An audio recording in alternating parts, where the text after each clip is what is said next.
पुरुष पुंक्ते गुणान् षोडशात्मकं सोऽलङ्कृशिष्ट भगवान् बचांसि मे।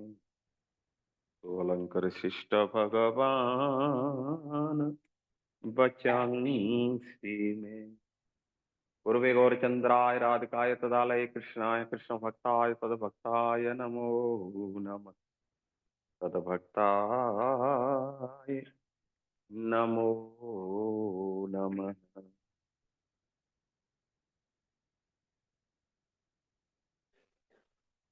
हरे कृष्णा।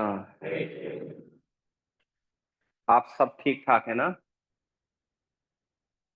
ठीक है। तो आज से 3 दिन तक हम भगवत गीता के ऊपर कुछ पूरा उसमें क्या विषय वस्तु है उसके ऊपर चर्चा करेंगे। तो इसलिए आप लोग थोड़ा धैर्य को धारण करके धीरज, हृदय को थोड़ा सांत्वना देते हुए, क्योंकि गीता कोई कथा तो है नहीं। जो चीज कोई नहीं सुनता है वो चीज है। और उसी को मेरे को कहा है कि 3 दिन बोलो। अब मैं तो पूरे रास्ते यही सोच के आ रहा था, भाई मैं बोलूं तो बोलूं क्या, जिसको कोई सुनने के लिए तैयार नहीं तो उसको मेरे को दी है। तो इसलिए सब थोड़ा धीरज धारण करना। वैसे गीता के बारे में भगवान श्रीपाद शंकराचार्य जी ने कहा है, गीता सुगीता कर्तव्यम किम अन्यत शास्त्र विस्तरई या स्वयं पद्मनाभस्य मुख पद्मनाथ दुनिश्रिता। श्रीपाद शंकराचार्य जी ने कहा है कि गीता सुगीत, गीता के जो गीत हैं, गीता के जो उपदेश हैं वो सुगीत है। सुगीत का मतलब होता है मंगल करने वाला। आप कितना समझ रहे हैं ये तो दूसरी बात है, लेकिन आप गीता को पढ़ रहे हैं या सुन रहे हैं, इसी से मंगल होगा। ये इस बात पे डिपेंड नहीं करता है मंगल करने के लिए भगवत गीता के उपदेश आप समझ रहे हैं कि नहीं समझ रहे। नहीं समझ रहे हैं तो कोई मंगल नहीं होगा। नहीं नहीं नहीं। ये तो उसी प्रकार है जैसे अमृत रखा हो। अब अमृत को आप चाहें शरबत समझ करके पी जाओ, या पानी समझ करके पी जाओ, या अमृत समझ करके पी जाओ, यदि आप पी गए तो ये अवश्य ही कल्याण करेगा, पीने वाले को अमर बना दे। तो ऐसे ही गीता के जो गीत हैं इनके पढ़ने से सुनने से ही जीवात्मा का मंगल हो। फिर किम अन्यत शास्त्र विस्तर, किम अन्यत, तो फिर कोई दूसरा शास्त्र नहीं भी कुछ पढ़ पा रहे हो तो कोई हानि नहीं है। क्यों? क्योंकि या स्वयं पद्मनाभस्य मुख पद्मनाभ, भगवत गीता भगवान पद्मनाभ के, पद्मनाभ कौन है? भगवान श्री कृष्ण। तो भगवत गीता भगवान श्री कृष्ण के कहां से निकली है? मुख से निकली है। आप सभी इस बात को जानते हैं, गंगा जी भगवान के चरणों से निकली है। चरण से निकलने के कारण गंगा जी तीनों लोगों को पावन कर रही है। स्वर्ग में गंगा है, वहां उसका नाम है मंदाकिनी या भगवतपदी। मृत्युलोक में गंगा है, यहाँ इसका नाम है भागीरथी। एक गंगा गंगा सागर में मिल जाती है और पाताल में चली जाती है, वहां उसका नाम है भोगवती। तो जहां जहां से गंगा जी निकली सारे स्थानों को पवित्र करती चली गई, तीर्थ बनाते चली गई। यदि गंगा जी इतनी पवित्र न होती तो शिव जी कभी अपने सर पर धारण करते? नहीं करते। क्योंकि शिव जी इस बात को जानते हैं गंगा का पानी साधारण नहीं है, ये भगवान के चरणों का चरणामृत है। अकाल मृत्यु हरणम सर्व व्याधि विनाशनम विष्णु पादक पित्वा पुनर्जन्मना विद्यते, जो चरणामृत पिएगा उसका कभी दोबारा जन्म नहीं होगा। तो इसलिए इस बात को शिव जी अच्छी तरह से जानते, इसलिए उन्होंने उसको अपने सर पर धारण, चाहते तो अब कहाँ कहीं कहीं दूसरी जगह भी धारण कर सकते, कान में धारण कर सकते, हाथ में धारण कर सकते, पेट में, पैर में, कहीं भी धारण कर सकते थे, लेकिन सर पर ही क्यों धारण किया? चरणामृत को हम कहाँ डालते हैं? चरणों में, सर पर डालते हैं। जल फेंकते हैं तो कहाँ फेंकते हैं? सर पर फेंकते हैं। तो इसलिए जो है गंगा जी जो है चरणामृत है। लेकिन गंगा जी चरणों से निकल करके तीनों लोगों को पावन कर रहे हैं। तो भगवत गीता भगवान के कहाँ से निकली है? हाँ, यही हम बताना चाहते हैं, भगवत गीता तो भगवान के मुख से निकली है। इसलिए गंगा जी के जल का बार बार पान करने से, उसके किनारे पर वास करने से है, और उसमें स्नान करने से जो फल मिलता है, भगवत गीता के तो दर्शन मात्र से ही वो फल मिल जाता है। इसलिए बोला गया है कि या स्वयं पद्मनाभस्य मुख पद्मनाथ दुने श्रिताम। भगवत गीता कहाँ से निकल रही है? भगवान के श्री मुख कमल से निकल रही है भैया। इसलिए गीता की महिमा को क्या कहा जाए, अद्भुत है इसकी महिमा। तो इसलिए हम ज्यादा इसका मुख्य पॉइंट पर हम आते हैं। गीता के बारे में तो बहुत सारी उपमाएं दी गई है, बहुत बहुत कुछ कहा गया है, लेकिन हम आते हैं। तो सबसे पहले जो है, हम सभी इस बात को जानते हैं, भगवत गीता में 18 अध्याय और उनके 3 भाग किए गए, 6 अध्याय, ठीक है ना? तो प्रथम 6 अध्यायों में कर्म योग का वर्णन किया गया, और 7 से लेकर के 12वें अध्याय तक, सॉरी हाँ, 7 से लेकर के 12वें अध्याय तक भक्ति योग का वर्णन किया गया, और 13 से लेकर के 18वें अध्याय तक है, ज्ञान योग का वर्णन किया गया। तो इस प्रकार जो है भगवत गीता ये 3 भागों में विभाजित कर दी गई है। तो अब जो है, जो पहला सेक्शन है कर्म योग, तो यहां बोल रहे हैं कि योग का तात्पर्य क्या है? योग किसको बोलते हैं? जोड़ने को। जब हमारे कर्म भगवान से जुड़ जाते हैं, जब ये हमारे कर्म किससे जुड़ जाते हैं? भगवान से। श्रील प्रभुपाद जी लिख रहे हैं, अपनी चेतना को परम सत्य से जोड़ना है, ये योग कहलाता है। चेतना को जब हम भगवान से जोड़ देते हैं, एक योग कहलाता है। और जब ये योग पद्धति सकाम कर्मों से जुड़ती है, तब ये कर्म योग हो जाता है। सकाम कर्म किसको बोलते हैं भाई? जिनका हम फल भोगना चाहते हैं। जब इसका जो है योग, ये जब जो है योग सकाम कर्मों से जुड़ जाता है, तो ये सकाम कर्म योग हो जाता है, ठीक है ना? दूसरा, जब ये चिंतन से जुड़ जाता है ये योग, तो इसको ज्ञान योग कहते हैं। और जब ये भक्ति से जुड़ जाता है, तो इसको भक्ति योग कहते हैं। तो इसलिए यहां कहा गया है कि सारे योगों का जो उद्देश्य है, हालांकि एक ही है, लेकिन उसमें जो भक्ति योग है, भक्ति योग सारे योगों की चरम सिद्धि है, सबसे टॉप मोस्ट है। और भगवान ने गीता में कहा है, भक्त्या तु अनन्य सत्य अहम एव विदो अर्जुन। अर्जुन, तुम मेरे भक्त हो, इसलिए तुम मेरे को देख पा रहे हो। ज्ञातुम द्रष्टुम च तत्वेन प्रविष्टम च परंतप। अर्जुन, भक्ति से ही मेरे को कोई जान सकता है, देख सकता है, और मेरे धाम में वो ही आएगा जो भजन कर रहे हैं, जो नाक कान मुंह बैठ करके बैठे हैं वो तो बैठे ही रहेंगे। है, उनको भगवत प्राप्ति होना इतना आसान नहीं है। या जो सोचते हैं हाँ भगवान क्या है, एक बहुत बड़ी लाइट है। अरे भाई, लाइट क्या जोधपुर में कमी है क्या?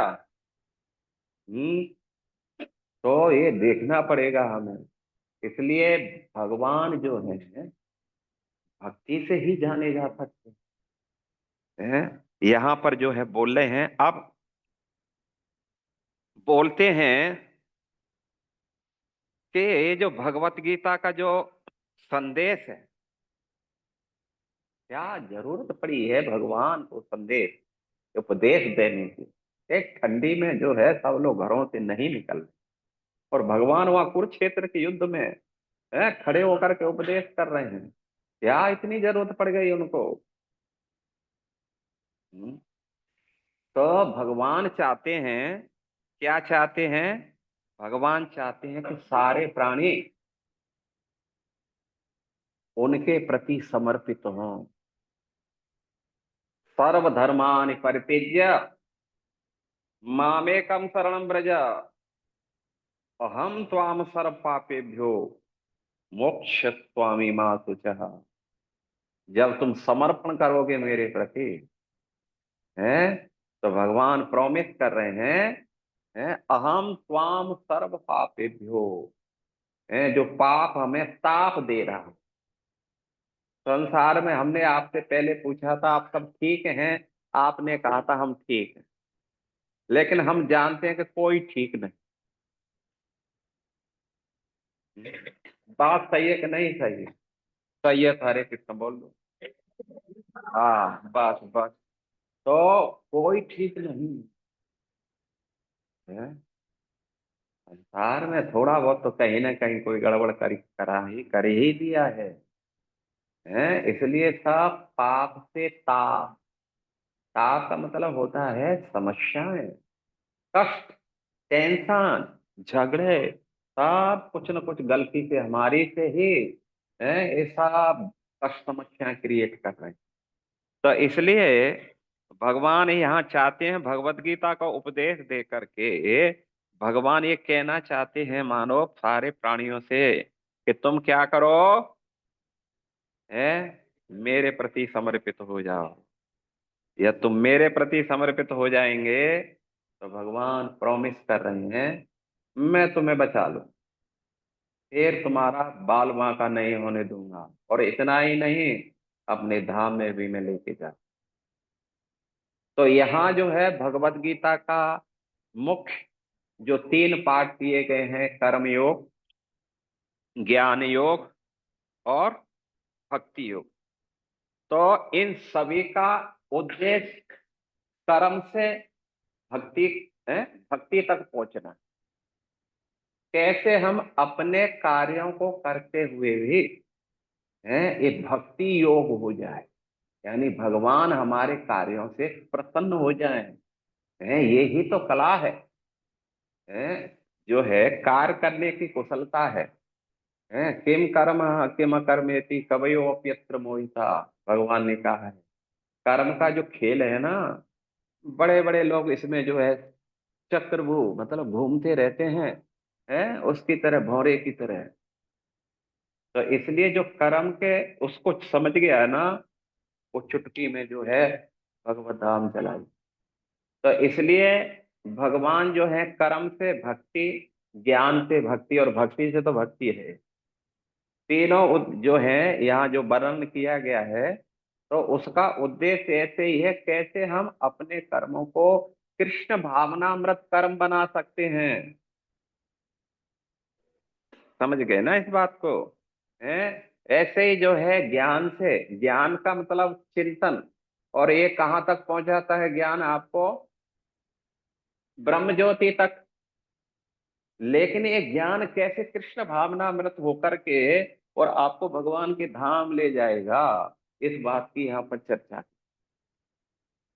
तो इसलिए हम जो हैं चलते हैं अब पहले अध्याय में, ठीक है ना। तो पहले अध्याय का नाम क्या है, कौन बताएगा? कुरुक्षेत्र के युद्ध स्थल में सैन्य निरीक्षण। जो है अभी आप जानते हैं, जब भगवान शांति दूत बन करके आए थे पांडवों की तरफ से, और ये सोच करके चलो भाई राजीनामा हो जाएगा, वास्तव में तो भगवान यही सोच के आए कि राजीनामा होगा तो भी मैं नहीं होने दूंगा। हालांकि मैं शांति दूत बन के जा रहा हूँ, लेकिन कभी मैं शांति नहीं चाहता, क्योंकि ये रहेंगे, ये जो है क्या नाम है, आतंकवादी, तो ये कभी शांति होने ही नहीं देंगे, और मैं भी नहीं चाहता।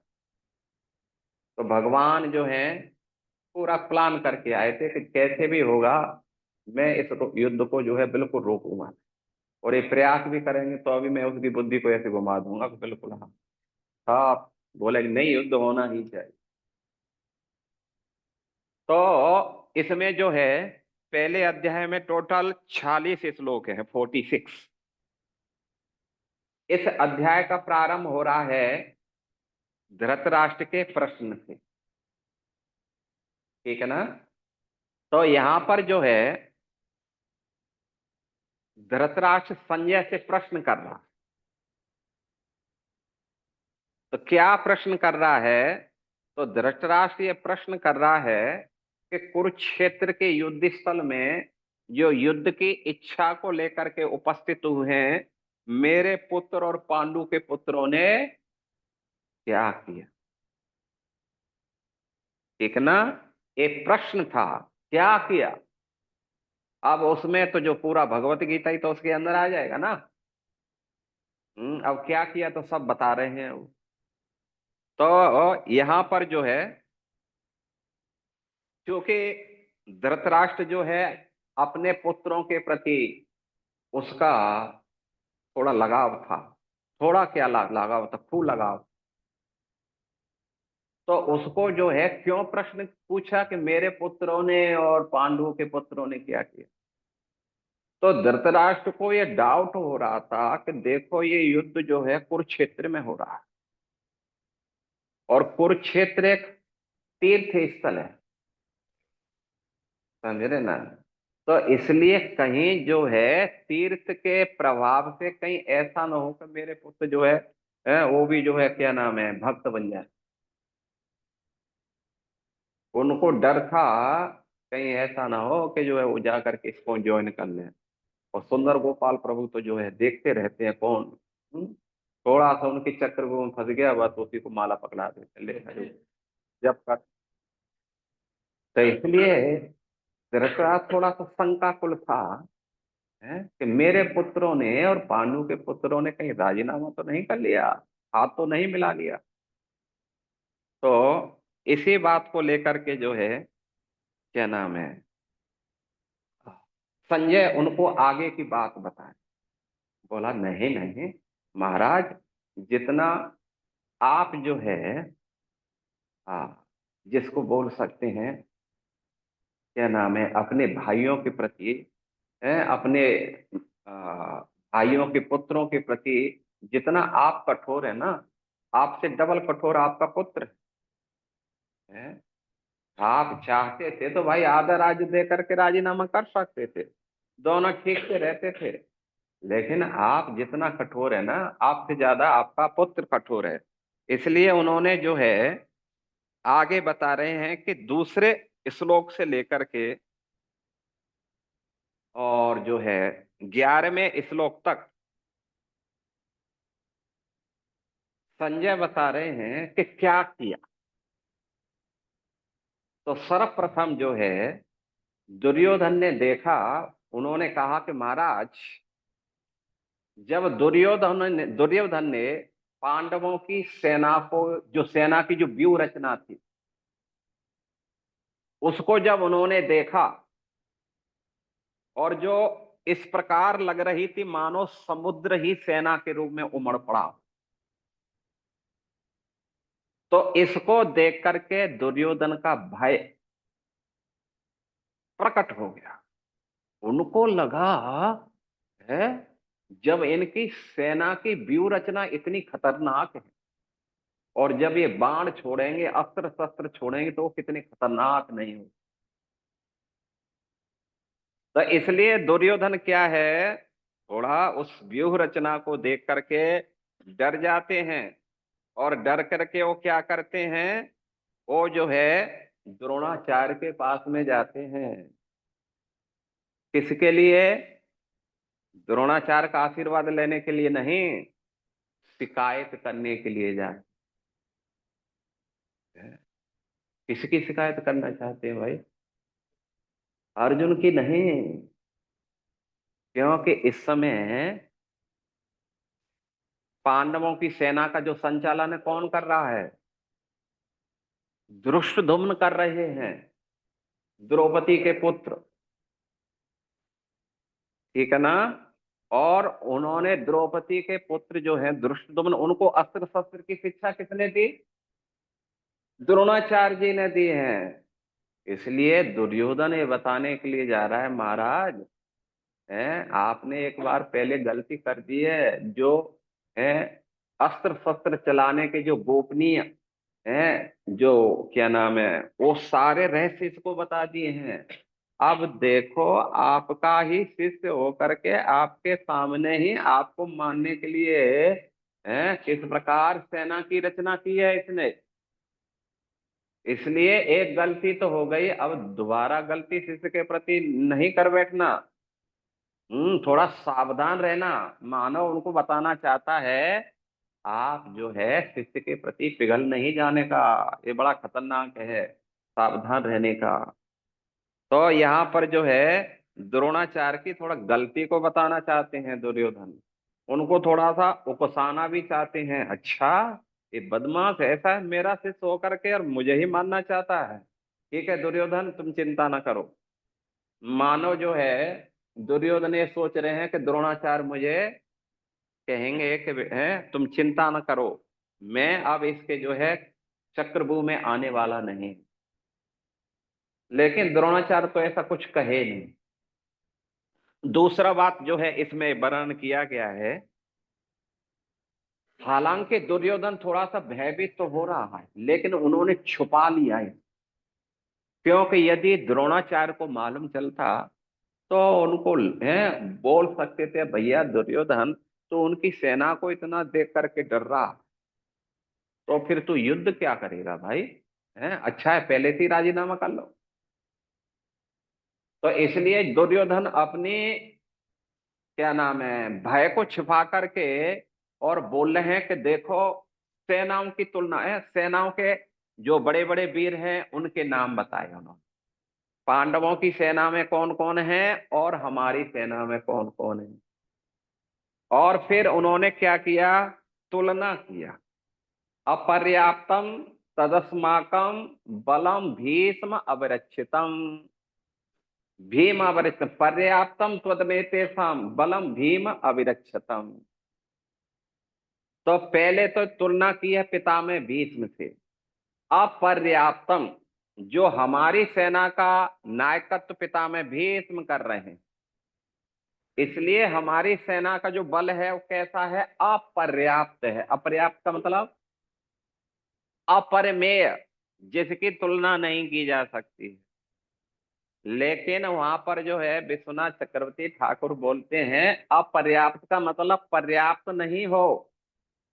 मानो दुर्योधन ही बोल रहा है कि जिस सेना का नायकत्व पिता में भीष्म कर रहे हैं वो जीतने वाली नहीं है, उनका जो बल है सेना का अपर्याप्त है, जितना चाहिए उतना नहीं है। और पर्याप्तम त्वदमेते साम बलम भीम अवरक्षितम, जिस सेना का नायकत्व भीम कर रहे हैं वो पर्याप्त।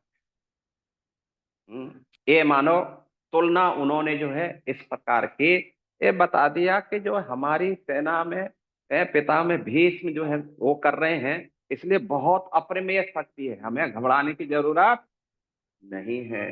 लेकिन आचार्य बोल रहे हैं कि भैया घबराने की जरूरत नहीं, सब मर करके यहाँ से जाएंगे, कोई जिंदा जाने वाला नहीं।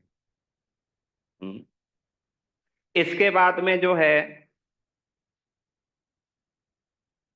शंखनादों का वर्णन किया गया है। कौरव पक्ष के शंखनाद हुए। पहले पितामह भीष्म ने शंख बजाया। सिंहनादव बिनक भुक्चै शंखौ दद्मो प्रतापमान। है सिंह के नाद करने वाला पितामह भीष्म का शंख बजा।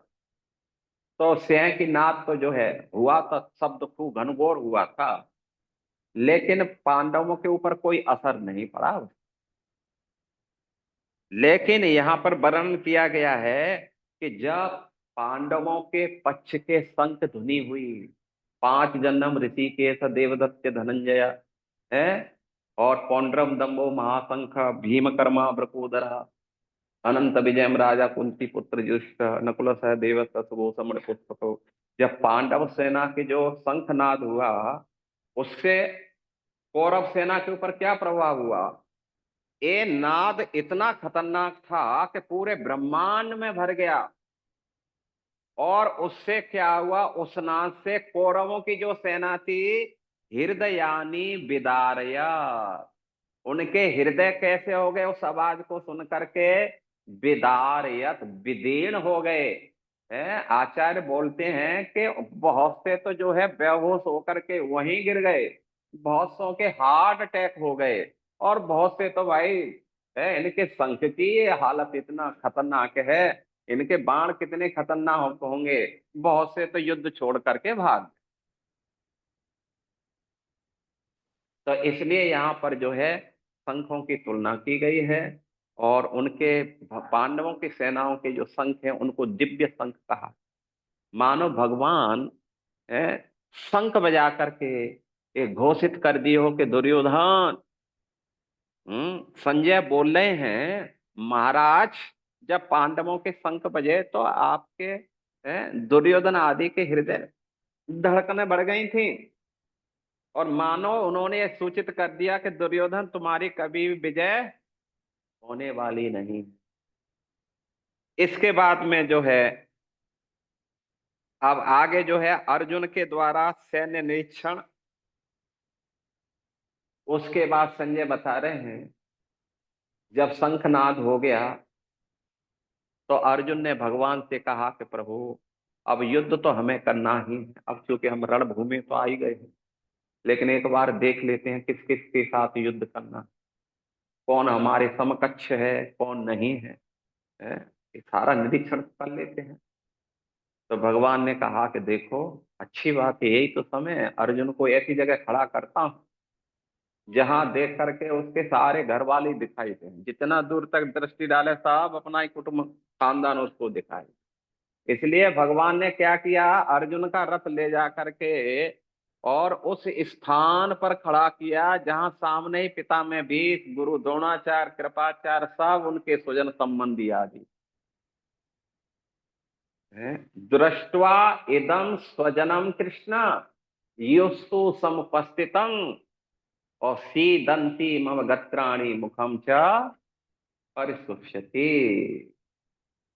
और जैसे ही अर्जुन ने दृष्टिपात डाला, और भगवान भी जानबूझ करके कह रहे हैं अर्जुन देखो, वो देख रहे हैं ना, वो देखो पिता में भीष्म वो खड़े हैं, और देखो गुरु द्रोणाचार्य हैं, जिन्होंने जो है जो अस्त्र शस्त्र की शिक्षा में जो अपने पुत्र को भी उन्होंने जो चीज नहीं बताई देखो आपके गुरु द्रोणाचार्य वो खड़े हैं, वो देखो आपके जो चाचा हैं वो खड़े हैं, आपके जो है क्या नाम है मामा वो खड़े हैं, आपके जो है क्या नाम है पुत्र वो खड़े हैं, दुर्योधन के पुत्र वो खड़े हैं, ए वो खड़े हैं, सब भगवान दिखा रहे हैं उंगली कर करके।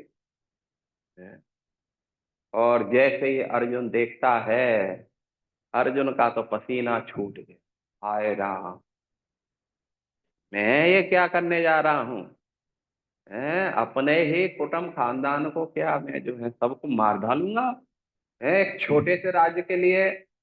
तो इसलिए अर्जुन जो है अपने स्वजनों को देख करके क्या हो जाते हैं, शोक संतप्त हो जाते हैं, उनका शरीर में कंपन हो गया, मुख सूख गया है। अब तो उनकी ऐसी स्थिति हो रही है कि धनुष उठाना भी मुश्किल हो रहा है। तो यहाँ पर जो है बता रहे हैं कि चार कारणों को लेकर के अर्जुन ने युद्ध नहीं। कौन कौन से चार कारण हैं? तो पहला कारण गिरा रहे हैं संबंधियों के प्रति करुणा।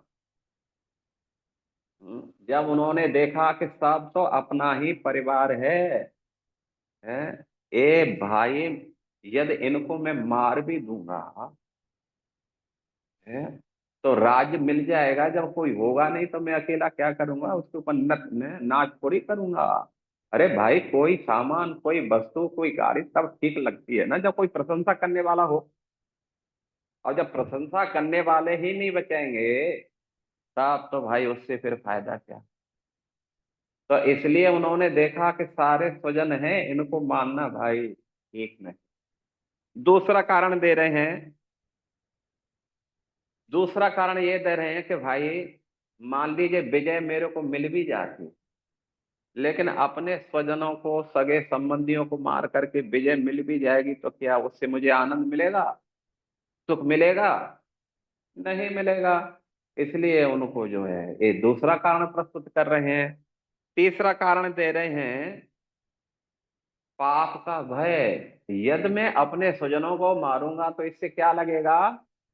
पाप लगेगा। स्वजन में ही कहा गया है ना, स्वजन ही पाप एवाश्रय अस्मान हत्वा पाप है, जो है अपने स्वजनों को वध करने से पाप लगेगा। और पाप से क्या होगा? नरक जाना पड़ेगा। इसलिए अर्जुन ने जो है ये तीसरा कारण दिया।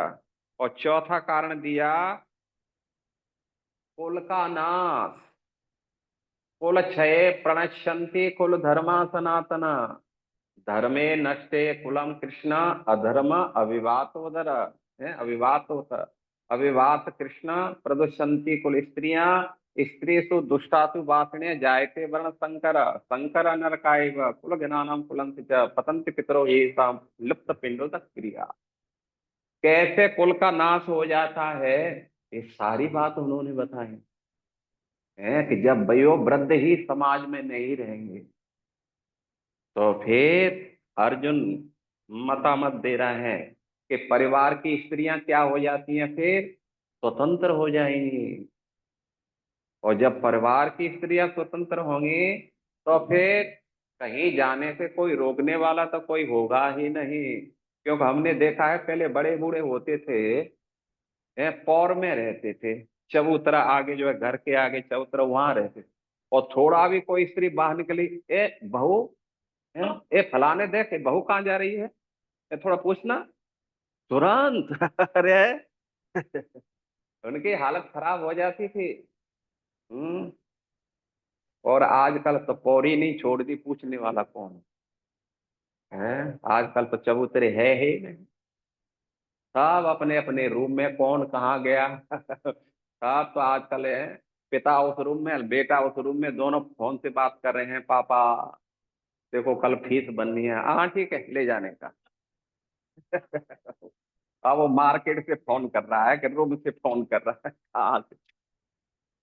ये चल रहा है, ये जमाना आ गया। तो इसलिए अर्जुन ये मत दे रहा है कि अब ये सारे लोग मर जाएंगे तो उससे क्या होगा? कुल क्षय प्रणश्यन्ति कुल धर्मा सनातन है, और धर्मे नष्टे कुलम कृष्ण। तो उससे क्या होगा? एक तो स्त्रियां स्वतंत्र हो जाएंगी, और स्वतंत्र होने से हानि क्या होगी? भाई चलो कोई बात नहीं है, मार्केट घूम के आए कहीं जो है यार क्या फर्क पड़ता है? अरे भाई फर्क तो कुछ नहीं पड़ता, हाँ? लेकिन शास्त्रों में कहा जाता है स्त्रियां बहुत भावुक होती हैं, भोली भाली होती।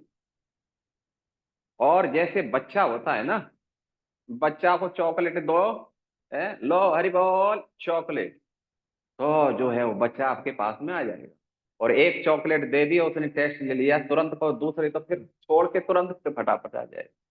तो ऐसे ही स्त्रियां क्या हैं, थोड़ा स्वभाव की कोमल होती हैं, और कोई भी इनको अपने चक्कर में फंसा सकता है। वैसे आजकल थोड़ा समझदार हो गई है, क्योंकि इतने सारे केस हुए हैं। तो उनको लगा कि "ए भाई गड़बड़ होने वाला है।" हाँ, लेकिन ऐसा ही है वैसे तो इसलिए जो है उससे के फिर क्या होगा, स्त्रियां अपने सत्य की रक्षा नहीं कर सकेंगी। जायते वर्ण संकर, इस समाज में वर्ण संकर उत्पत्ति हो जाएगी। और संकरो नरकाय व कुल ज्ञानम कुलस्य पतंत पितरो हेताम। वर्ण संकर फिर कोई है। आजकल देखो, पहले कितने सारे घर गृहस्थी में त्योहार हुआ करते थे, आजकल सब धीरे धीरे हरिबोल हो रहे हैं। कहाँ चले गए त्योहार, मालूम भी नहीं चल रहा है। है कि नहीं है, हैं? आजकल सब पढ़ी लिखी आ रही हैं। हैं? यार, कुछ ज्यादा ही पढ़ लिए मानव जो है। और आजकल जो है घर की जो परिपाटी है धीरे धीरे करके सब समाप्त होती जा रही। और उससे क्या है, जो पितर हैं, आजकल जो है पुरख को कौन मानता है। पिताजी ठीक है हो गए तो बोल देते हैं हाँ ठीक है, चले गए तो सबको तो जाना है, उनका क्या नाम है वो ले जाने का, वहाँ जो है इलेक्ट्रिक वो है ना, वो पैसा दे देने का, मैं पैसा भेज दूंगा वहाँ संस्कार का। अरे भाई, संस्कार एक संस्कार है वो है। जब किसी डेड बॉडी का, जब अपने स्वजन का जो है वो किया जाता है तो एक विधि विधान से किया जाता है, जिससे क्या होता है कि बाई चांस उसकी सदगति नहीं हो रही हो, तो संस्कार जब करते हैं तो उस संस्कार के करने से जो यात्रा है उसकी, यमपुरी जाने की या अन्य लोकों में जाने की, उससे सुगम हो जाती है। नहीं तो बहुत कष्ट उनको उठाना पड़ता है। समझे ना, ये संस्कार बहुत जरूरी है, इसलिए बड़े विधि विधान से संस्कार किए जाते हैं। और जो पिंड दान किए जाते हैं यही तो उनका भोजन होता है। यदि आपको विधि विधान से नहीं करेंगे तो बस वो तो बेचारे भूखे ही मर जाएंगे। समझे ना, इसलिए हर चीज का एक सिस्टम है। तो ये जो है अर्जुन इस प्रकार मतामत दे रहा है। और ऐसे कह करके अर्जुन क्या करता है, अपने धनुष बाण को रख देता है। कृष्ण है, ये युद्ध में नहीं लड़ूंगा। तो भगवान जो है दूसरे अध्याय का शुभारंभ करते हैं। दूसरे अध्याय में जो है, हालांकि इस अध्याय का नाम है गीता सार, जैसे कि राधा गोविंद देव की जय। वैसे देखो, गीता बहुत अच्छा विषय, इसको समझना चाहिए।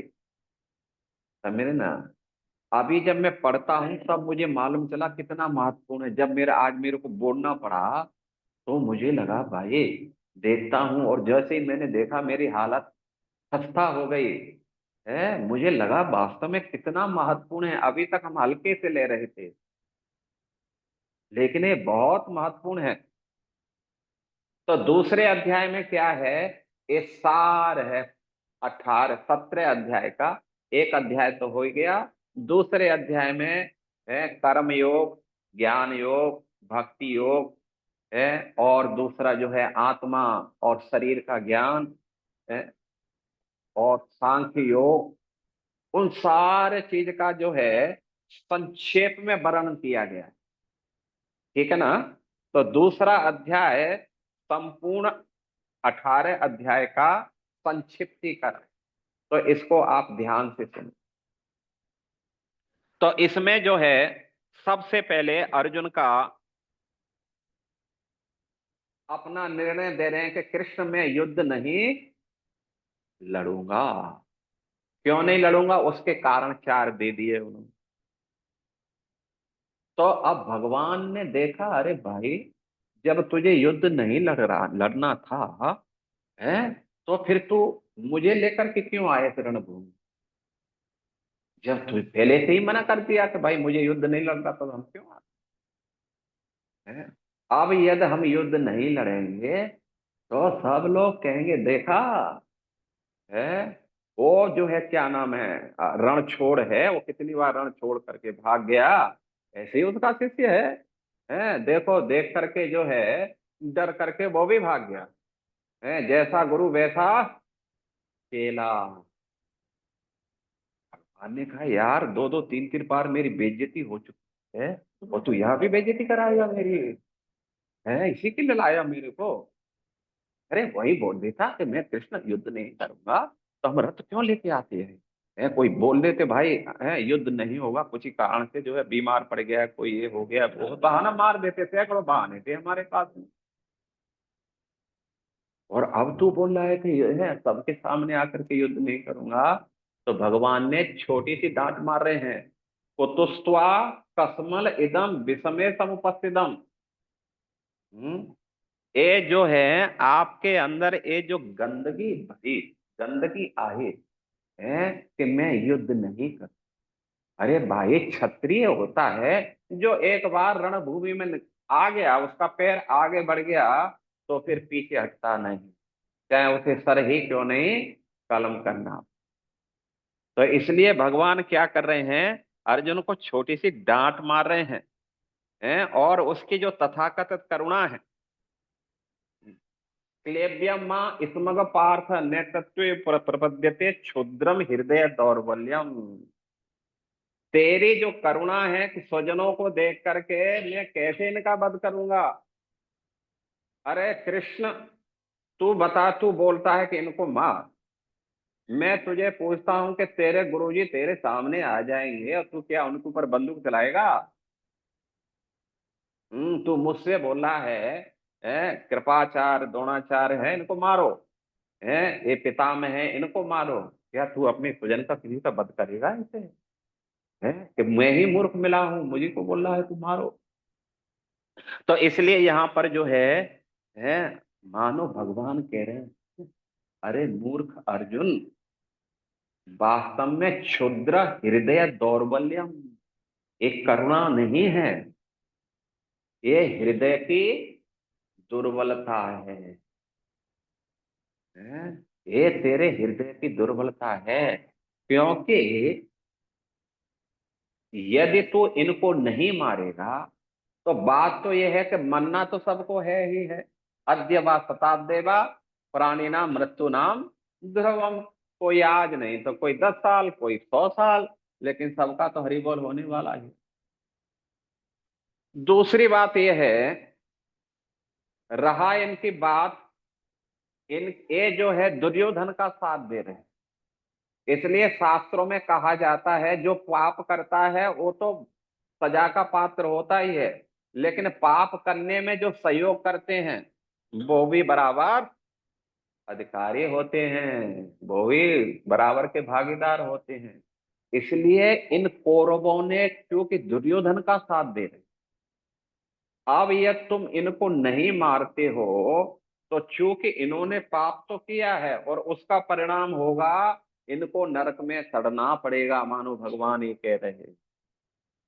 अच्छा चलो बात है नरक में सड़ना होगा, और मारते हैं तो क्या होगा स्वर्ग में चले जाएंगे। तो भगवान बोले हाँ है, भगवान बोलते हैं हतो वा प्राप्स्यसि स्वर्गम जित्वा वा मोक्षसे महीम तस्मात् उत्तिष्ठ कौन्तेय युद्धाय कृत निश्चय। मानो भगवान ये बताना चाहते हो कि अर्जुन यह तुम इनको नहीं मारोगे तो भैया ये सब पाप का इनको पनिशमेंट तो मिलेगा, नरक में यमराज फिर देंगे। और यह तुम इनको मार देते हैं तो युद्ध की ये रीति रिवाज है कि जो युद्ध में योद्धा मरते हैं युद्ध करते करते वो सदगति को प्राप्त हो जाते हैं, स्वर्ग को चले जाते। तो इसलिए इनको मारना ही ठीक है तेरे लिए, इनको तो मरना ही, तुम नहीं मारोगे तो भी ये मरना है, लेकिन यदि युद्ध में ये मर जाते हैं तो स्वर्ग में चले जाएंगे। और वैसे उससे मरेंगे काल से मरेंगे तो इनको नरक में गिरना पड़ेगा। अब डिसाइड कर लो कहाँ भेजना चाहता है तू अपने स्वजनों को। तो भगवान थोड़ी सी जो उनको डांट फटकार करते हैं, इसके बाद में जो है अर्जुन भगवान की शरण लेता है। शिष्यस्ते अहम साध माम त्वाम प्रपन्न। अर्जुन ने देखा भाई मैं करूं तो करूं क्या, मेरी तो समझ में नहीं आ रहा है, तो इसलिए हाथ उठा देता है। अभी तक तो जो है अर्जुन ही बोल रहा था, भगवान नहीं बोले, अब भगवान बोलना प्रारंभ कर रहे हैं। तो सबसे पहले शिष्य को थोड़ी सी डांट मार रहे हैं। भगवान बोले हैं यहाँ पर जो है असोच्यान सोचत्वम प्रज्ञावादस्य भासते गता सुनगता सोच्य नान सोचंती पंडिता। तुम जो है शोक कर रहे हो जिनके लिए, वास्तव में वो शोक करने के अधिकारी नहीं है, है? क्योंकि गता सून अगत सोच्य, जो चले गए हैं वो चले गए हैं, और अगतः जो बाद में जाने वाले हैं तो वो भी तो जाने वाले ही हैं। गतासून अगत सोच, यानी जो चले गए हैं या जो जिंदे हैं, ना अनुशोचंती पंडिता, जो पंडित होता है वो दोनों के लिए सोच नहीं करता है, कष्ट नहीं मतलब उसको होता है। क्यों नहीं होता है? वो जानता है भाई, दिन है तो रात्रि है और रात्रि है तो दिन है। आज ये जिंदे हैं तो कल सबको एक दिन जाना ही पड़ेगा। तो इसलिए भगवान ने थोड़ा सा उनको जो है थोड़ी सी हल्की सी डांट मार दी। प्रेम की डांट है, ज्यादा जो है ऐसा नहीं कि जो है डांट से फिर युद्ध ही बंद कर दे।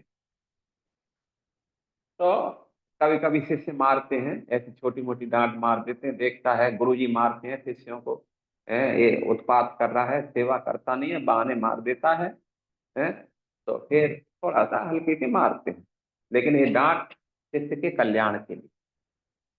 इसके बाद में भगवान फिर जो है उनको शरीर और आत्मा का ज्ञान देते हैं। ये बताना चाहते हैं भैया, जो शरीर है,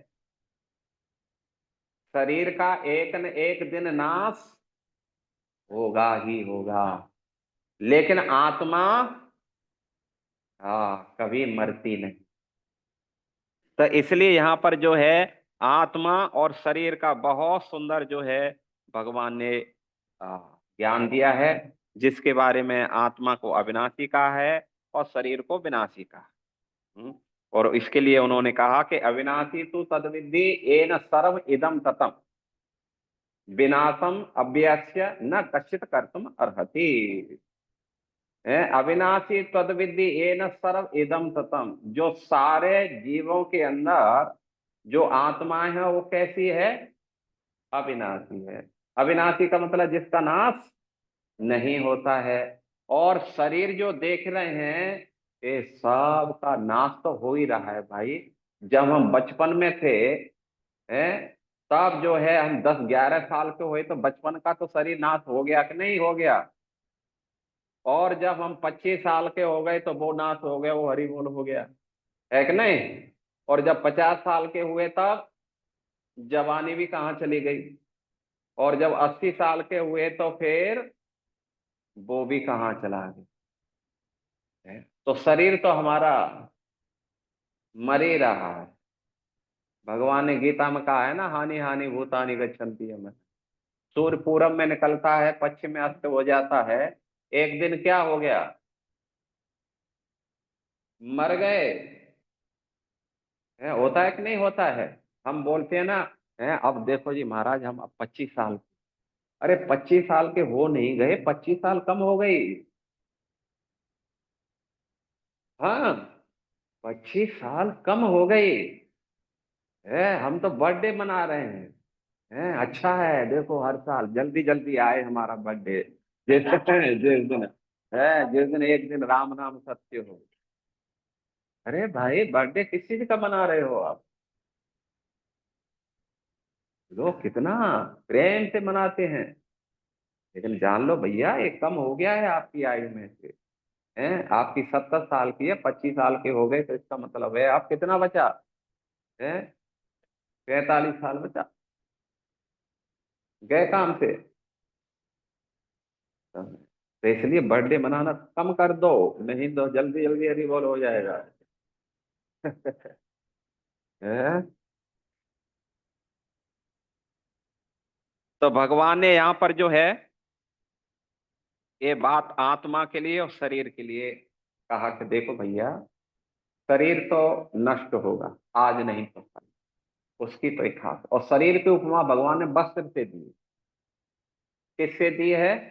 वस्त्र से। जैसे वस्त्र जब शरीर के लिए पुराना हो जाता है, फट जाता है, तो क्या करता है? लोग उतार करके फेंक देते हैं। और नया पहन लेते हैं। तो नया पहनने में कष्ट होता है कि नहीं होता है? हाय हाय, इतने दिन पुराना था, उस समय से बदबू आ रही थी, सड़ा था।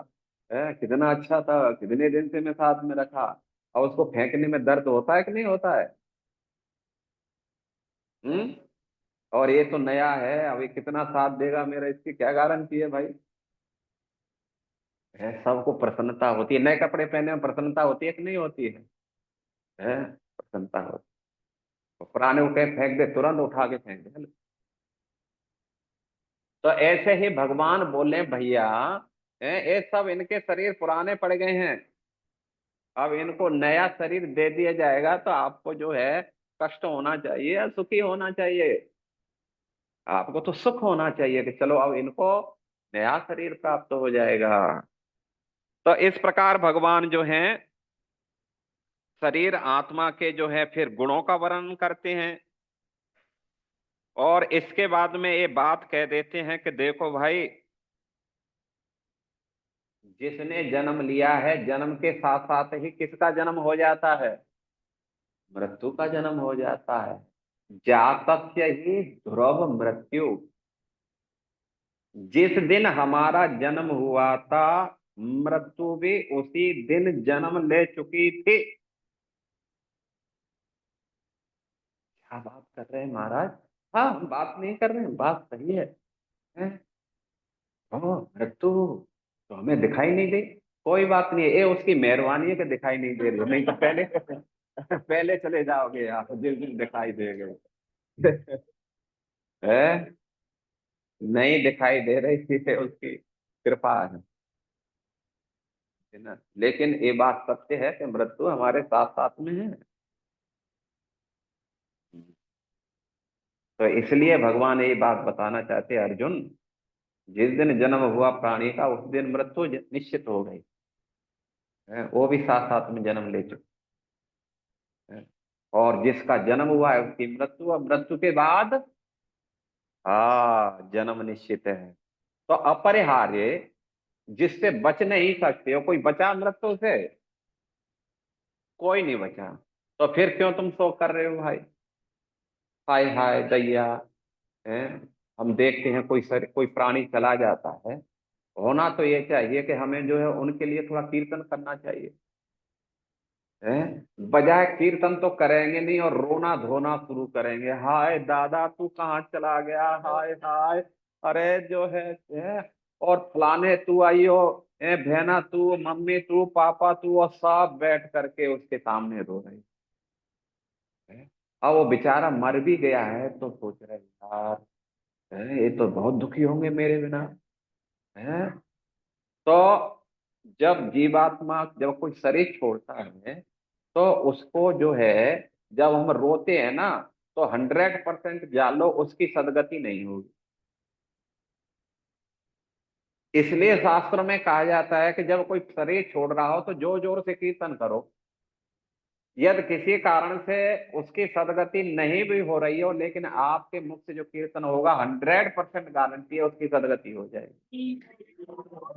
हाँ, बिल्कुल गारंटी है। इसलिए हम देखते हैं कि जब हमारे किसी भक्त का इस प्रकार मालूम चलता है कि वो शरीर छोड़ रहा है, तो तुरंत भक्त पहुंच जाते हैं और तुरंत कीर्तन चालू कर देते हैं, हरे कृष्णा कृष्णा कृष्णा हरे हरे, हरे राम। जब हमारा डिपार्टमेंट नाम अर्थ था, मेरा काम यही था, कौन शरीर छोड़ रहा है तुरंत 4-5 भक्तों को लेकर के पहुंचना है वो, और कीर्तन शुरू कर दें, और ठेठ लास्ट तक हम कीर्तन करते। कितने सारे भक्तों को, दुर्भाग्य मेरा, कितने सारे भक्तों को मैं जमुना भेज करके आया हूँ। और तो वृंदावन में तो आते ही रहते हैं, कुछ अपने कुछ बाहर से कुछ परिचय वाले, तो सब में जाना भी पड़ता है। लेकिन ये अच्छा कार्य है? जीवात्मा इमीडिएटली कभी कभी नहीं जाती है, शरीर में जब आसक्त होती है तो वही होती है, और जब कीर्तन सुनती है, एक कीर्तन का इतना प्रभाव होता है। इसलिए तो शिव जी जो है शमशान में रहते हैं, क्योंकि शिव जी इस बात को जानते हैं कि भाई अब जैसा भी था, लेकिन पूरा रास्ते जो है राम नाम सत्य है, सत्य बोलो गत्य है, और ये बोलो वो है, पूरा राम नाम का गुणगान होता चला आया है। अब ये जीवात्मा कितना शुद्ध हो गया है। इसलिए आप देखो शिव जी पर जो है, जो जो महाकाल है उज्जैन में है, सुबह ही सुबह उनके ऊपर जो है शमशान की भभूति का वो होता है, अभिषेक होता है, उनके ऊपर चढ़ाई जाती है। इस जीवात्मा ने कितना ठाकुर का नाम सुना, राम नाम सत्य है, राम नाम सत्य है, सब बोलते आए। तो इसलिए जो है, तो इसलिए हमें सिद्धांत क्या है, सिद्धांत ये है कि संसार में तो मरने वाले हैं, लेकिन यदि हम तैयारी से मरते हैं, कुछ विशेष व्यवस्था करके मरते हैं, तो यदि अपने पापों के कारण, कर्मों के कारण नरक में जाने वाले भी होंगे, लेकिन यदि हम हरिनाम सुन लेते हैं, भगवत कथा सुन लेते हैं, भगवत गीता सुन लेते हैं, 100% गारंटी है फिर उसकी दुर्गति। तो इसलिए हमें सावधान रहना चाहिए। तो इस प्रकार भगवान ने जो है यहाँ पर मृत्यु के बारे में ये बता दिया कि भैया मृत्यु शाश्वत है। हम्म, और आत्मा कभी मरती नहीं। इसके बाद में भगवान ने सकाम कर्मों के बारे में कुछ वर्णन किया है। किस प्रकार जीव अपने निर्धारित कर्मों को करते हुए उसका फल का भोग कर, जब जो कार्य हालांकि शास्त्र के अनुकूल है, लेकिन उन कार्यों का फल जो भोगता है उसको सकाम कर्म कहते हैं। तो इसलिए भगवान ने यहाँ पर जो है कुछ कर्म कांड का भी यहाँ पर वर्णन किया है। और इसके बाद में फिर भगवान ने जो है बुद्धि योग, हम्म, बुद्धि योग का वर्णन कर रहा है। बुद्धि योग क्या है भाई? ये निष्काम कर्म है। सकाम और निष्काम मतलब होता है कि कार्य है भगवान की प्रसन्नता के लिए किए जाते, फल की इच्छा न रख करके जो कार्य किए जाते हैं वो कैसे कार्य होते हैं? निष्काम कर्म होते हैं। तो इसलिए यहाँ पर जो है निष्काम के रूप में निष्काम कर्मों का वर्णन किया है। और भगवान ने बताया कि यदि कर्तव्य समझ करके समभाव से जो निष्काम कर्मों को करता है उसे पाप नहीं लगेगा। सम दुख समे कृत्वा लाभ अलाभ जया जयो। भगवान ने कहा कि यदि समता रह करके लाभ हानि की चिंता न करते हुए जो कार्यों को करता है वो निश्चित रूप से भव बंधन से मुक्त हो जाता है। तो इसके बारे में जो है वर्णन किया है। और इसके बाद में जो है भगवान स्थित प्रज्ञ के लक्षणों का वर्णन करते हैं। स्थित प्रज्ञा, जिसकी प्रज्ञा, जिसकी चेतना है भगवान में स्थिर हो चुकी है, उनके लक्षणों का वर्णन कर रहे हैं। और उसमें जो है बताते हैं कि जो स्थित प्रज्ञ है, स्थित प्रज्ञ के बारे में बोलते हैं कि दुखेशु उद्गिन मना, जो दुख में उद्गिन नहीं होता है, सुखेशु विगत स्पृहा। जय श्री श्री राधा गोविंद देव की। तो बहुत सारे यहाँ पर जो है स्थित प्रज्ञ के लक्षणों का वर्णन किया गया है। स्थित प्रज्ञ जो भक्त होते हैं बोलते हैं वो हमेशा सुख और दुख में कैसे बने रहते हैं? समान रहते हैं। यदि कोई उनका सम्मान करते हैं तो उसमें हर्षित नहीं होते हैं, यदि कोई उनकी निंदा करते हैं तो वो गुस्सा भी नहीं करते हैं, दोनों परिस्थिति में समान रहते हैं। और अंत में भगवान ने बताया कि जो स्थित प्रज्ञ है वो ही शांति को प्राप्त करता है और वो ही मुक्ति का अधिकारी होता है। इस प्रकार कह करके भगवान ने दूसरे अध्याय का समापन किया है। अब जो है मेरे को तो लगता नहीं कि आप लोग जो है डाइजेस्ट कर पाएंगे। हैं? तो अभी हम थोड़ा सा संक्षिप्ति करके और थोड़ा सा बता तो देते हैं। हम्म, तो हमने 7 बजे से अभी आध घंटा है, पौन घंटा है। अब तीसरा अध्याय जो प्रारंभ हो रहा है, तो तीसरे अध्याय का शुभारंभ हम जो है यहाँ पर कर्म योग से प्रारंभ हो रहा है, कर्म योग। और इसमें जो है अर्जुन के प्रश्न से ये शुरू हो रहा है, तीसरा। तो अर्जुन ने एक प्रश्न किया कि प्रभु आपने जो है इसके आगे चल करके भगवान ने बताया था कि ऐसा ते वचा साक्य बुद्धि योगे तुमासुड़ो बुद्धि युक्ता यह पार्थ कर्म बंध प्रहास। अर्थात जो ज्ञान के बारे में आपने वर्णन किया है, या इसको कह सकते हैं कर्म त्याग के बारे में आपने वर्णन। बुद्धिया क्या नाम है, ऐसा ते अविता सांख्य बुद्धि सांख्य क्या नाम यहाँ पर जो है बोल रहे हैं कि यदि आप बुद्धि को कर्म से श्रेष्ठ समझते हैं, बुद्धि मतलब ज्ञान, यदि आप ज्ञान को कर्म से श्रेष्ठ समझते हैं तो फिर आप मुझमें युद्ध क्यों करवाना चाहते हैं।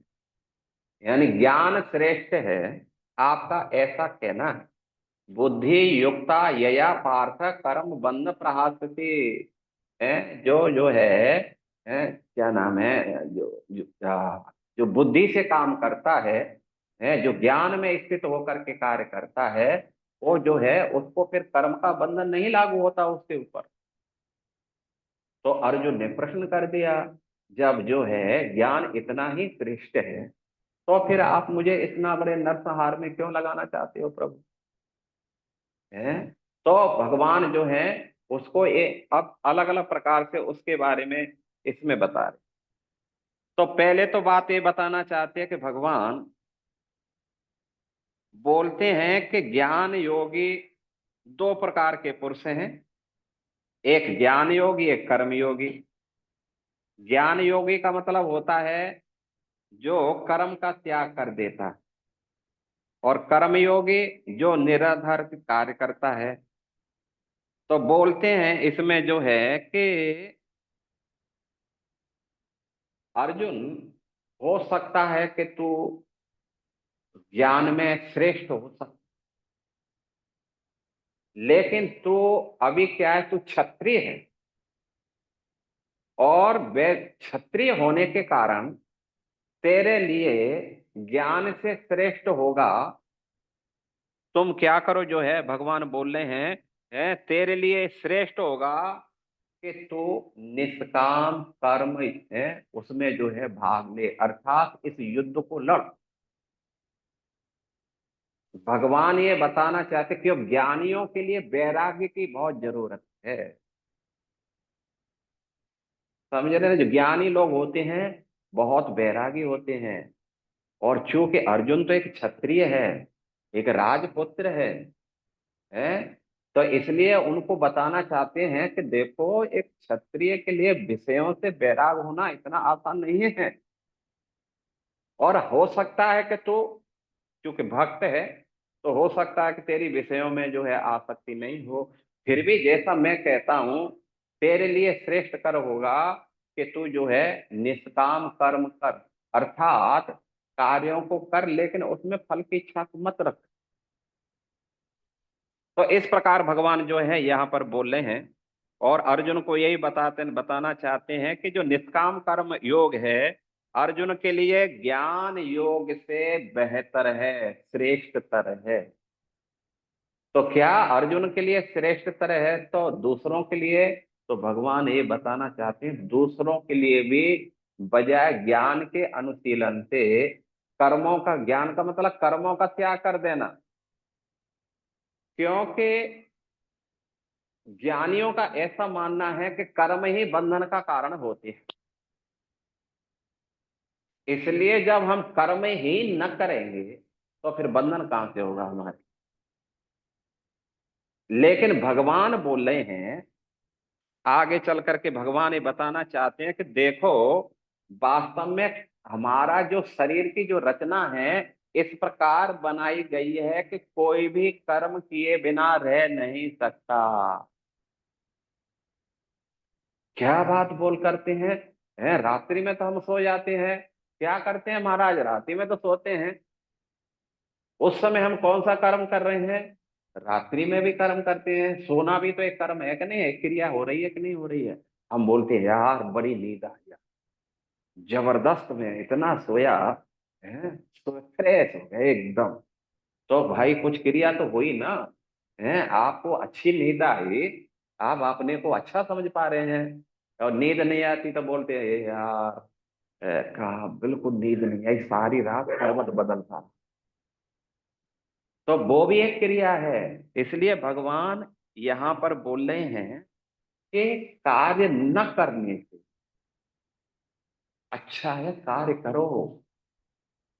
और दूसरी बात भगवान ये बता रहे हैं, चूंकि हमारी भोग में तो प्रवृत्ति है, कभी कभी हम जो है कार्यों को तो रोक देते हैं, ठीक है ना, लेकिन मन से सोचते रहते हैं यार अच्छा होता है, आज तो फीस्ट बनाई, आज मैंने कैसे व्रत रख लिया यार, पहले किसी ने बताया नहीं मुझे।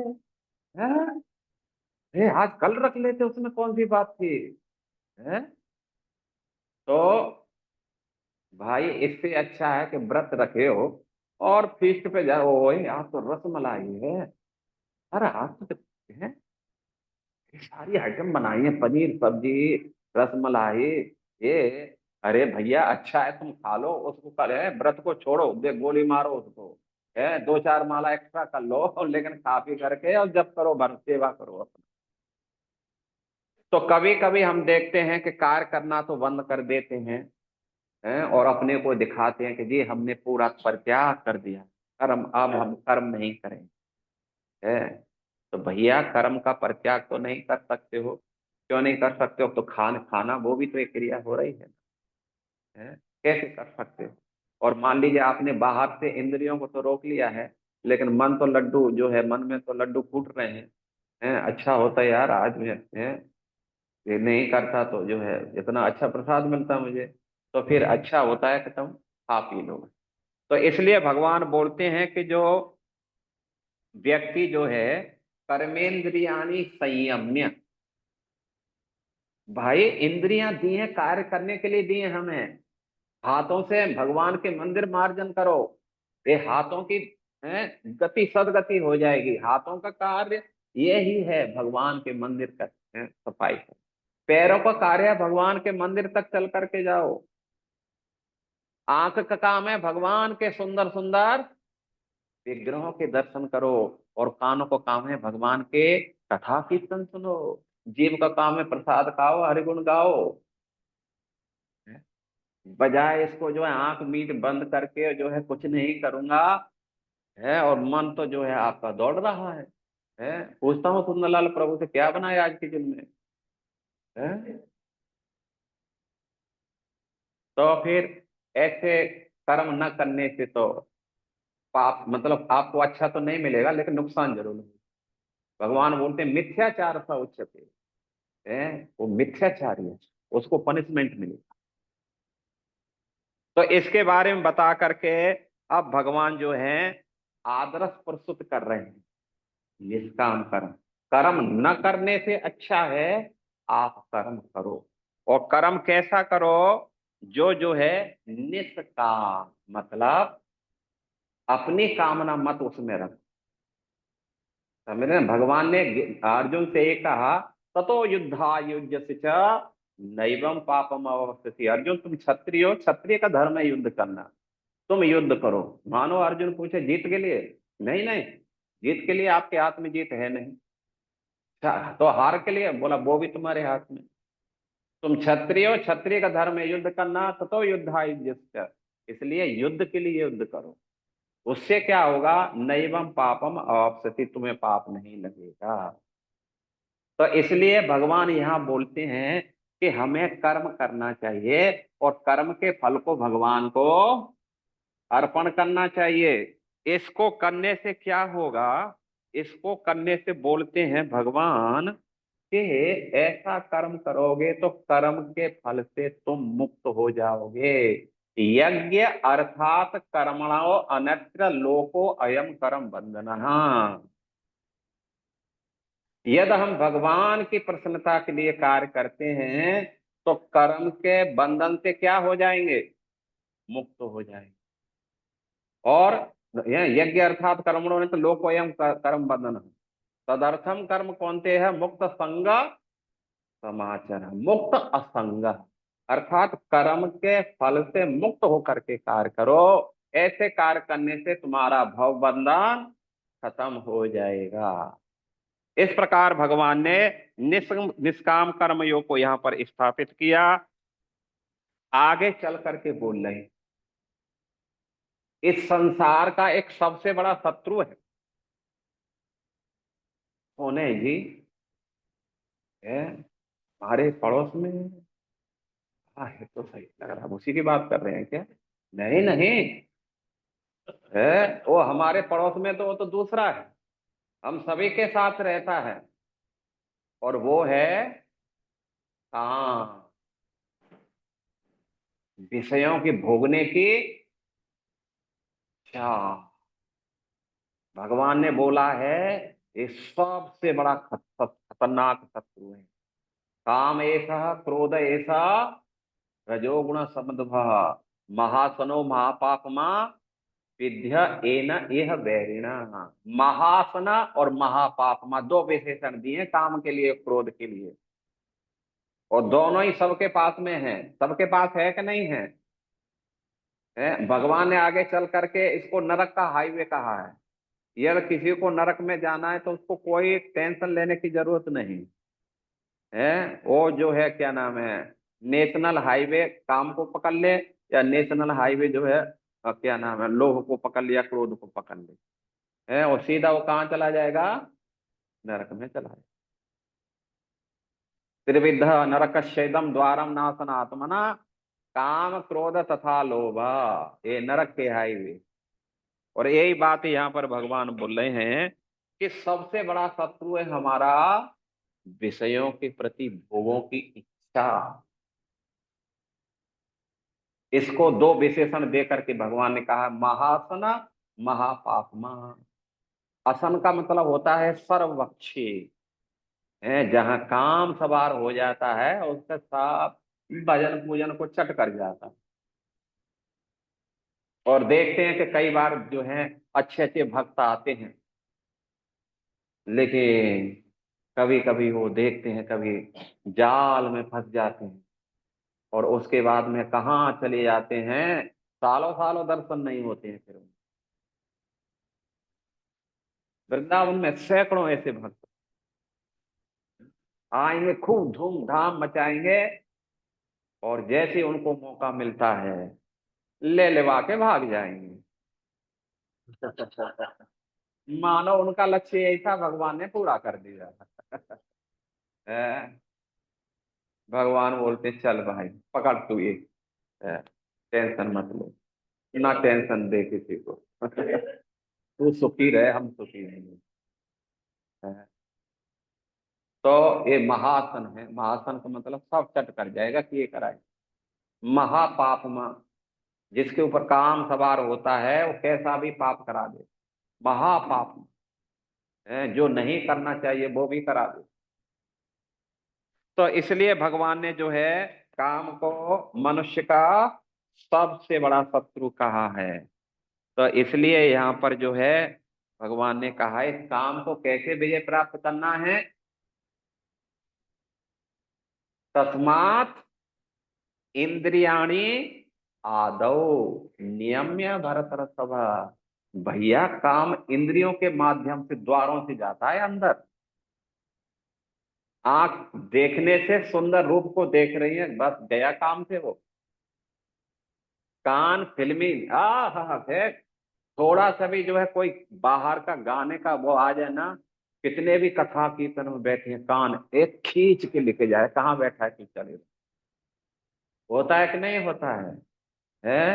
आप जो है क्या नाम है जिभ्या है, अच्छे अच्छे टेस्ट लेना चाहते, नाक सुंदर सुंदर खुशबू चाहिए, तो इसलिए काम का कैसे प्रवेश कर रहा है?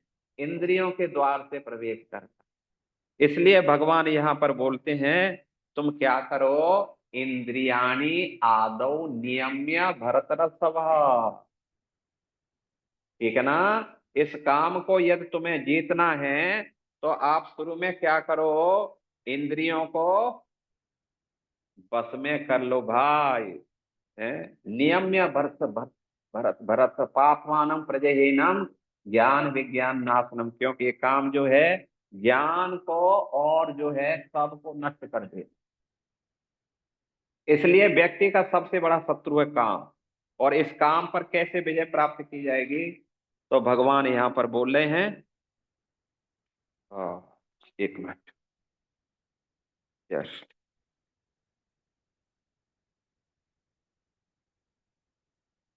हाँ, ये बोल रहे हैं, काम पर कैसे विजय प्राप्त करें। तो बोलते हैं पहले जो है इंद्रियों को बस में करो, है। और जो है ये जान लो, इंद्रियों से ऊपर कौन है, मन है। और मन से ऊपर बुद्धि है, और बुद्धि से ऊपर, हाँ, एवं बुद्धिया परम बुद्धिया संतव्य आत्म आत्मना जहि शत्रु महाबाहो काम रूपम दुरासद।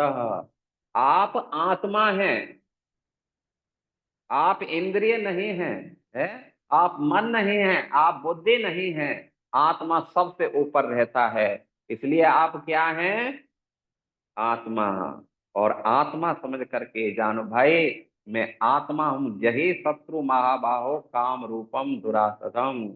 तो इसलिए जो है आप आत्मा हो करके, और इनको क्या करो, उनको जो है पहले से उनको रोक, मन को, क्योंकि इंद्रियों का राजा मन है, मन से ऊपर बुद्धि है। तो इसलिए शुरू में जो है मन से इंद्रियों को, जब काम की मान ली वासना आती है, तो तुरंत आप भगवान का स्मरण करो, या ये स्मरण करो, है, देखो भगवान की ये विभूति है, कोई कितना सुंदर है, तो सोचो ये भगवान की एक विभूति है, भगवान ने कितनी सुंदरता थी। लेकिन ठाकुर कितने सुंदर है। किसी का गला सुंदर है तो ये समझो ये भगवान की विभूति, समझ रहे, तुरंत उसको जो है भगवान की तरफ मोड़ दो, तो फिर काम से बच जाएंगे। तो इंद्रियाणि पराभुव्य इंद्रिय मन परम मन मन सत्तु पराबुद्धि यो बुद्धि पर तो भगवान यहाँ पर बोलते हैं कि आत्मा बुद्धि से भी बढ़कर है। और इस प्रकार स्वयं को भौतिक इंद्रियों मन तथा बुद्धि से परे जानकर मन को सावधान आध्यात्मिक बुद्धि में स्थिर करो। इस प्रकार आध्यात्मिक शक्ति द्वारा काम रूपी दुर्जय शत्रु को जीतो। इस प्रकार जो है काम को हम जीत सकते हैं। तो ये तीसरा अध्याय हो गया। मैं भी यार थक गया। है? तो आज इतना ही करेंगे, ठीक है ना। फिर जो है, लेकिन कल आ जाने का आप लोग, ऐसे नहीं, अरे। है? क्योंकि आज यही हम समापन करते हैं। और 8:30, तो 5 मिनट हम क्वेश्चन आंसर ले लेते। कोई प्रश्न उत्तर, कोई प्रश्न है आपका, पूछो पूछो। तो अभी हम इधर से भी लेंगे आप लोगों से, और हमारे जूम पे ही है, इधर भी कुछ ऑनलाइन है, उनसे भी हम ले लेंगे। तो प्रश्न कुछ है तो पूछो। बोलो। हरे हरे कृष्णा। कृष्णा। तो यदि किसी भक्त का कोई प्रश्न हो तो हैंड हाँ रेज हाँ, कर सकते हैं पहले अपना। हम इधर से ले रहे हैं, पहले इस मंदिर से ले रहे हैं, फिर हम आपसे लेते हैं, परम सुंदर प्रभु। हाँ हाँ हाँ हाँ हाँ हाँ। तो प्रश्न है इसका जो है, अर्जुन जो युद्ध कर रहे हैं वो निष्काम कर्म योग है या भक्ति योग। एक्चुअली भक्ति योग को ही, निष्काम कर्म को ही भक्ति योग बोल।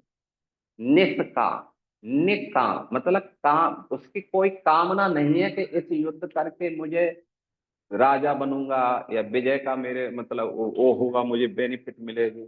तो ये उसकी कोई कामना नहीं। तो निष्काम का मतलब होता है कि जो हम कार्य कर रहे हैं लेकिन फल के प्रति हमारी कोई उसमें चाह है, आसक्ति रह करके जो है काम किया जाता है, वो ही भक्ति होती है। और उसी को निष्काम कर्म कहते हैं। तो यहाँ युद्ध के लिए अर्जुन की कोई ओ राज्य की कोई चाह नहीं, ठीक है ना। तो इसलिए उसका ये कार्य निष्काम है, भक्ति है। क्योंकि भगवान के आदेश से कर रहे हैं, भगवान चाह रहे हैं। वो तो छोड़ छाड़ के जंगल में जा रहा है, भगवान ने कहा नहीं, जंगल में जाने का भी समय नहीं है, जब आएगा हम बताएंगे, अभी तो युद्ध था। ठीक है ना। तो वो भक्ति है। जब हम झाड़ू पोंछा भी लगा रहे हैं ना ठाकुर का, और यही समझ करके ठाकुर का है, हे प्रभु, है हे मंदिर है, मैं ठाकुर का जो है, इसलिए मैं झाड़ू पोंछा लगा रहा हूँ, है ये बहुत अच्छा है, तो उससे मेरे को ये मिलेगा तो वो मिलेगा, कोई नहीं, ठाकुर का मंदिर है इसलिए मैं पोंछा लगा, बस। है मैं ठाकुर का सेवक हूँ, मेरा काम है झाड़ू पोंछा लगा। ऐसा करोगे उसी से कल्याण हो जाए। ये बहुत इजी है, समझे ना। हम ऐसा नहीं कि केवल हम मंदिर में ही जाकर के घंटी लाएं तब कोई भगवत धाम, नहीं। आप झाड़ू पोंछा भी लगा रहे हैं, आप छोटी भी सेवा कर रहे हैं, जैसे प्रभु श्री राम है, जब से रावण, जब क्या नाम है, लंका पर जाने के लिए पुल बांध रहे थे, हनुमान बड़े बड़े पहाड़ों को ला रहे थे, और वहीं गिलहरी जो है थोड़ी सी जो है वो ला रही थे, क्या 4-6 दाने जो है रेती के ला करके डाल रही थी। तो भगवान श्री राम जो है, जितना हनुमान से प्रसन्न हुए उतना ही गिलहरी से प्रसन्न थे।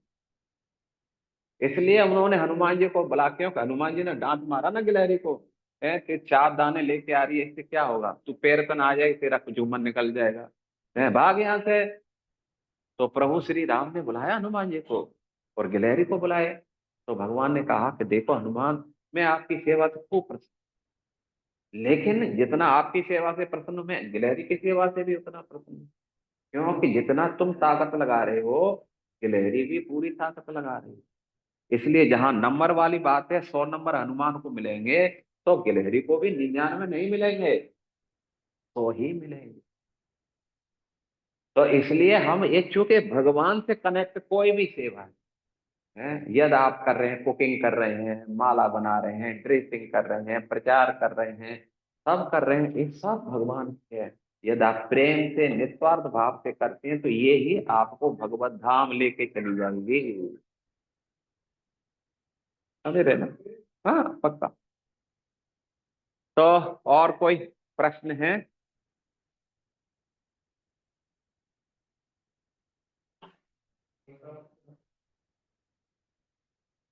हाँ हाँ। तो बुद्धि योग और कृष्ण भावनामृत में क्या अंतर है? तो बुद्धि योग को ही कृष्ण भावनामृत बोलते हैं। है? ज्ञान योग का मतलब होता है जो कर्मों का तो त्याग करता है, ठीक है ना, कर्म का त्याग करता है, और जो जो है भगवान के रूप, क्या नाम है, निराकार स्वरूप का चिंतन मनन करता है। इसका लक्ष्य होता है ब्रह्म ज्योति को प्राप्त करना। और एक यहाँ पर जो भगवान वर्णन कर रहे हैं कर्म योग, वो सांख्य योग है। जैसे आत्मा शरीर का विश्लेषण किए हैं भगवान ने, तो ये भक्ति योग है। तो एक कर्म जो है जब योग में मिल जाता है, जो क्या नाम है, ज्ञान जब योग में मिल जाता है तो फिर वो भक्ति हो जाता है। ठीक है ना। ज्ञान का जैसे ज्ञानी लोग जब जो है ज्ञान के माध्यम से जान लेते हैं, तेसाम ज्ञानी नित्य युक्त एक भक्ति विशिष्यते, प्रियो ही ज्ञानी नो अत्यर्थम अहम सत्यमेव प्रिय। जैसे चतुर कुमार थे तो पहले ज्ञानी थे, ठीक है ना, और निराकार ब्रह्म के उपासक। लेकिन जब जब भक्त बने, भगवान के चरणों की गंध की है उनको जो है खुशबू आई, तो उसी से उनका हृदय पटल गया, और फिर वो भगवान के भक्त बन गए। तो ज्ञानी भी जो चिंतन मनन कर रहे हैं निराकार ब्रह्म का, और जो सोचते हैं कर्म जो है हमें है बांधने वाला है, इसको बिल्कुल त्याग करना चाहिए, लेकिन वो यदि भक्तों के संपर्क में आते हैं तो फिर वो भक्त बन जाते हैं। और जब उन्होंने कर्म छोड़ के रखा है, इसके बाद वो कृष्ण भावनामृत में कर्म करते हैं, और उससे क्या होता है, वो भगवान के धाम जा सकते हैं, भक्त बन करके भगवत प्राप्ति कर सकते हैं। आप समझे ना इस बात को। तो ज्ञान योग, ज्ञान का योग में भगवान इसको, मतलब कर्म से कैसे भक्ति योग, ज्ञान से कैसे भक्ति योग, ये ये मतलब भक्ति योग तक भगवान लगना चाह रहे हैं। गीता का उद्देश्य है कैसे हम ज्ञान के द्वारा या कर्म के द्वारा हम भक्ति में समापन हो। क्योंकि भक्ति को ही स्थापित करना चाहते। तो ज्ञानी लोग अपने को पहले सरेंडर नहीं करते, है, बोलते हैं अहम ब्रह्मास्मि, जो वो है वो ही मैं हूं, फिर कौन किसको सरेंडर करे। लेकिन बाद में जब भक्त की शरण में आता है, जो सो हम बोल रहे हैं, भक्त उनको बोल देता है कि आप बोलो दासोहम दासोहम, फिर वो दासोहम बोलता है। तो इसलिए उद्देश्य है ज्ञान का, यहाँ जो जो गीता में जो वर्णन किया जा रहा है कर्म का परित्याग करना। जैसे ज्ञानी लोग कर्म का परित्याग करते हैं, लेकिन भगवान ये बताना चाहते हैं कि ज्ञान का परित्याग करने से अच्छा होगा तुम भक्ति युक्त कर्म करो, निष्काम कर्म करो, ये ज्यादा श्रेष्ठ रहेगा। है, क्योंकि केवल जो है चिंतन करने से, बैठने से विषयों की तो इच्छा है, लेकिन हम जो है, क्या नाम है, हम सोचते हैं कि नहीं हम चिंतन मनन नहीं करेंगे। सॉरी। तो ये ज्ञानी और योगी के बारे में जो, सॉरी, ज्ञान ज्ञान के द्वारा कैसे हम कृष्ण भावनामृत में कार्य कर सकते हैं, तो इसके ऊपर चर्चा हो रही है। तो यहाँ पर जो है ज्ञानी लोग जो है ये सोचते हैं, उनका जो लक्ष्य होता है निराकार ब्रह्म का चिंतन करना। समझे ना? जब ज्ञान चिंतन भगवान के स्वरूप निराकार ब्रह्म का चिंतन करता है, तो इसको जो है ज्ञान योग बोल। लेकिन जब ये कृष्ण भावनामृत में कैसे लगेगा, जब ये किसी भक्त के संपर्क में आते हैं और जो है फिर भक्त बनते हैं, तो फिर वो अपने सारे कार्यों को भगवान की सेवा में करते हैं। है, जैसे सुखदेव गोस्वामी पहले वो क्या नाम है, ज्ञानी थे, है, निराकार ब्रह्म के उपासक थे, लेकिन बाद में वो भक्त बने तो फिर उन्होंने भागवत कथा कही। तो इसलिए एन केन प्रकारेण जितने भी योग हैं उन सभी का उद्देश्य भगवान की सेवा करना, भगवान को समर्पण करना, ये सबसे बड़ा योग। तो इसलिए ज्ञानी भी ज्ञान के माध्यम से बाद में भगवान को सरेंडर कर देते हैं। और कर्मी भी पहले जो है सकाम होते हैं, फिर उनका ज्ञान विकसित होता है, और इसके बाद में फिर जो है निष्काम कर्म में योग में आ जाते हैं, फिर वो भगवान के सरेंडर हो जाते हैं। तो इसलिए क्या नाम है, ये गीता का उद्देश्य यही है, भक्ति योग का। और फिर जो जो दोनों योग हैं, कर्म और ज्ञान, दोनों ही भक्ति में समापन है। और किसी का कुछ प्रश्न है? कोई कुछ है, आप पूछो, बोलो।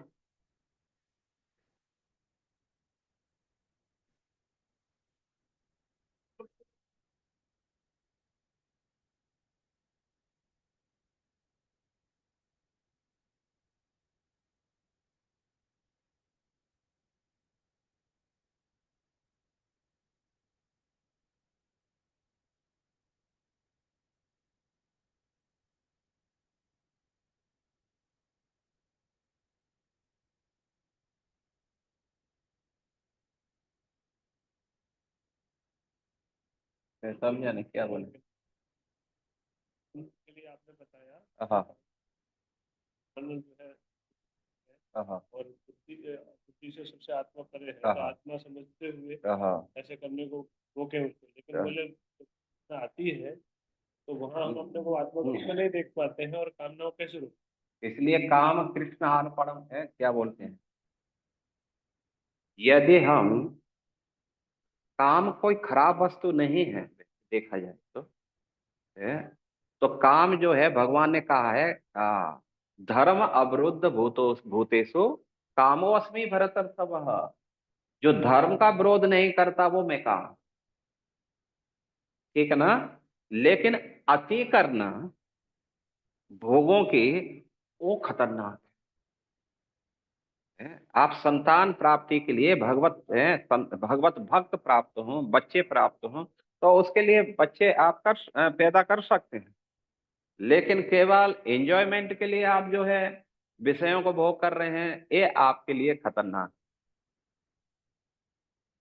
ठीक है ना?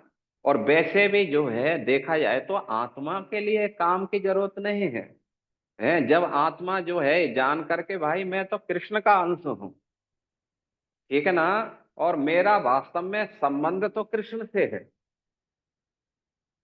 तो यदि आप ये समझ करके जब कृष्ण सेवा में जब आप लगते हैं, कभी कभी काम का मान लीजिए आक्रमण होता भी है, लेकिन आप धीरज धारण कर गए, थोड़ा 5-10 मिनट आप सहन कर गए तो ये काम का जो उफान आया था ना, ये बिल्कुल शांत फिर हो जाएगा। ये बिल्कुल सत्य है। जैसे लहर उठती है, अब लहर में आप सीना तान करके खड़े हो गए तो आपको फेंक देगी, लेकिन आप झुक गए ना तो आपके ऊपर से वो चली जाएगी और बाद में कुछ भी होने वाला। तो ऐसे काम भी एक लहर की तरह है, उफान है। तो जब हम जो है भगवान की सेवा में लगे हैं, उसमें लगे हैं, तो ये कभी आता भी है, लेकिन आप धीरज धारण करके सेवा में लगे रहे, जप में लगे रहे, कथा कीर्तन में लगे रहे, तो ये उफान आएगा और बाद में फिर शांत हो जाए। लेकिन उफान के साथ साथ में आप उफरने लग गए समझ रहे ना, तो फिर गए काम से, फिर आपको बहा करके ले जाएगा, फिर आप नहीं रोक पाए। इसलिए यहाँ पर कहा गया कि हम आत्मा है ना, आत्मा का काम है भगवान का नित्य सेवक, दास सेवक है। और वैसे भी आत्मा मन बुद्धि इंद्रियों से सबसे ऊपर है। इसलिए बुद्धि के द्वारा मन को कंट्रोल करो और मन के द्वारा इंद्रियों को बस में करो। नहीं, नहीं, मेरे को नहीं करना, नहीं देखना, नहीं सुनना, ये विषय नहीं भोगना, आप देखो कंट्रोल हो जाएंगे। जो सरेंडर कर देता है उनको फिर मन बहा ले जाता है, चल तू तो अपना आ गया, अपनी पार्टी में आ गया। यदि हमने सरेंडर नहीं किया तो कुछ नहीं होने वाला। ये वेग है, वेग आते हैं और फिर शांत हो जाए। समझ गए ना इस बात को? तो इसलिए हमें इस प्रकार काम को है तुरंत जो है भोगने के लिए नहीं दौड़ना है, धीरज धरना है। क्रोध भी आता है, थोड़ा सोचो 2-4 मिनट, ठीक है कोई बात नहीं है। किसी ने गाली दी, इमीडिएटली जरूरी नहीं है कि तुरंत रिएक्शन लेना है। उसने एक गाली दी, आपने 4 सुना दी, तो फिर तैयार हो जाओ, फिर महाभारत फिर हो ही जाएगा। लेकिन आप शांत हो गए और उसने गाली दिया, अरे कुछ नहीं बोला, फिर और गाली देगा, कुछ नहीं बोला, उसका पारा और बढ़ जाएगा, लेकिन आप शांत रह गए तो अंत में वो फिर माइनस में चला जाएगा फिर टेम्परेचर। तो ये वेग है, वेगों को थोड़ा सा दमन करते रहना, रोकते रहना, अपने आप शांत हो जाएंगे, ये कहना चाह रहे। ठीक है ना? तो आप जो है, मैं यहाँ भी खुश। हाँ, क्या नाम है? हरे परम कृष्ण सुंदर प्रभु। हाँ, अब बताइए आपका क्या है? हरे कृष्णा तो प्रभु जी, दंडवत प्रणाम। परविंदर प्रभु जी का प्रश्न हरे है। कृष्णा प्रभु जी, दंडवत प्रणाम। हरे कृष्णा। प्रभु जी, दूसरे अध्याय के 7वें श्लोक में अर्जुन भगवान को शरणागत हो गया है। हाँ, कहता है, इससे हम स्वाधीनाम त्वाम प्रपन्नम, कि मैं हाँ, तुम्हारा हाँ, शिष्य हूं, आपका एक बोल शरणागत रहे हूं। माइक। हाँ, हाँ, बोलो बोलो। तो अर्जुन कह रहा है कि मैं आपका शिष्य हूं और आपका शरणागत हूं। तो ठीक है। अगर शिष्य पहले ही शरणागत हो गया तो हाँ, भक्ति योग का ज्ञान तो उसे भगवान भी नहीं दे रहे। भगवान कह रहे हैं ये सुख दुख है, सर्दी गर्मी है, ये इंद्रियों के बोझ से उत्पन्न हो रहे हैं, इनको हाँ, सहन करना सीखो। तो हाँ। प्रभु ये इंद्रियों के विवेकों को क्यों बोल रहे हैं भगवान, जब तो वो इसलिए बोल रहे हैं क्योंकि अर्जुन के माध्यम से, क्योंकि यहाँ प्रश्न है उनका कि जब अर्जुन शरणागत हो गया है, फिर भगवान जो है अभी उनको जो है क्या नाम है, समता सुख दुख में समान रहो, ऐसा क्यों बोल रहे हैं? तो इसलिए बोल रहे हैं कि अर्जुन के माध्यम से जो है क्या नाम है वो और दूसरों को जिनका लेवल शुद्ध भक्ति के स्तर का नहीं है, तो भगवान उनको भी दे रहे हैं। समझ रहे ना, अलग अलग प्रकार के लेवलों की यहाँ वर्षा कर रहे हैं। भगवान ने तो 18 में कहा है ना, सर्वधर्मान परित्यज्य। तो अर्जुन तो परित्यज्य था ही, वो तो उनके सरेंडर था। लेकिन जो सरेंडर नहीं है, जो घर गृहस्थी में है, फिर वो उनका कल्याण कैसे होगा? तो उनके कल्याण के लिए फिर घर में रहो, लेकिन अपने कर्मों के फल को भगवान को अर्पण करते रहो। ऐसे करते करते आप निष्काम कर्म में आ जाएंगे। सकाम जो है धीरे धीरे करके पहले जो है क्या नाम है, भगवान ने पहले जो है उनको देवताओं के लिए भी बस सकाम का भी वर्णन किया है। जैसे देवताओं को प्रसन्न करेंगे तो देवता तुम्हें प्रसन्न करेंगे, फिर वर्षा होगी, वर्षा से अन्न होगा, अन्न से जो है फिर हमारी तृप्ति हो सकती है। तो इसलिए पहले भगवान ने इसका वर्णन किया। तो जो बिल्कुल ही भक्त नहीं है तो उनके लिए कम से कम ये प्रोसेस होनी चाहिए, ठीक है ना। दूसरा जो थोड़ा उससे ऊपर है तो वो क्या करें कि अपने कार्यों को करते रहें लेकिन उसके फल को भगवान को अर्पण करें। और जो उससे भी ऊपर है वो संपूर्ण रूप से फिर अपने को भगवान की सेवा में लगा दें, ठीक है ना। तो अलग अलग इस तरह के लोग हैं, तो इसलिए सबके लिए भगवान यहाँ पर वर्णन कर रहे हैं अर्जुन के माध्यम। प्रभु जी, जीवात्मा दुख को तो भोगता है, सुख को तो एंजॉय करता है, तो भगवान क्यों कह रहे हैं कि सुख को भी सहन करो? हाँ, सुख को भोगता है और दुख को, सुख को तो भोगता है प्रभु जी, और हाँ, सुख को जो होता है वो तो एंजॉय करता है जीवात्मा। अच्छा, तो ये इस कह रहे हैं उसको भी सहन करो, सुख को भी सहन करो, ये कैसे? हाँ हाँ। तो इसमें इनका प्रश्न है कि जीवात्मा दुख को सुख को भोगता है और दुख को सहन करता है, लेकिन वास्तव में भगवान ये कहना चाहते हैं कि जो सुख में जो आप एंजॉय कर रहे हैं वास्तव में वो भी कोई परमानेंट नहीं है। आप मीठा खाइए, मीठा तब तक है जब तक आपकी जीभ पर है। जैसे ही जीभ से नीचे गया, हरि बोल, मीठा खत्म। तो ऐसे ही संसार के सुख और दुख कैसे हैं, ये सब टेम्परेरी हैं, कोई परमानेंट नहीं है। रात्रि है तो दिन है, दिन है तो रात्रि है। तो भगवान ये बताना चाहते हैं कि मान लीजिए किसी पर दुख आ रहा है तो घबराने की जरूरत नहीं है, ये परमानेंट रहने वाला नहीं है। ऐसे ही सुख भी आता है तो भी भगवान ये समझाना चाहते हैं ज्यादा हर्षित होने की जरूरत नहीं है। ये सुख कब हरि बोल कर जाएगा कोई भी कह नहीं सकता, कितने समय के लिए कुछ नहीं कह सकते। अभी मालूम चलता, अरे वो प्रभु तो ठीक है, महाराज तो आज ही आए, रात में क्या हो गया उनको ऐसा है। अरे भाई कुछ भी हो सकता है। इसलिए भगवान बोलते हैं सुख में हर्ष मत करो और दुख में दुखी। हाँ, इसलिए समता के भगवान हैं इसका वो उपदेश कर, क्योंकि जो समदर्शी होते हैं वो क्या होते हैं, मान सम्मान प्रतिष्ठा में समान जो बना रहता है, ये भगवान को बहुत प्रिय है।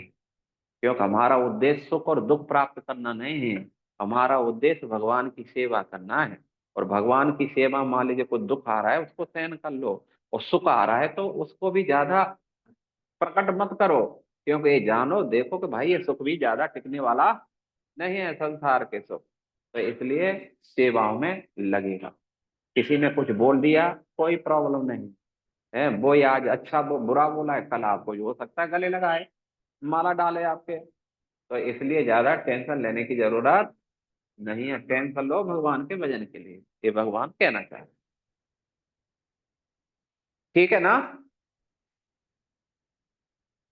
हरे जी कृष्णा। महाराज जी, हरे कृष्ण। तो और अभी तो इतना ही कोई, प्रश्न है महाराज जी। हाँ, हाँ ठीक है, बस ठीक है। हरे कृष्णा। तो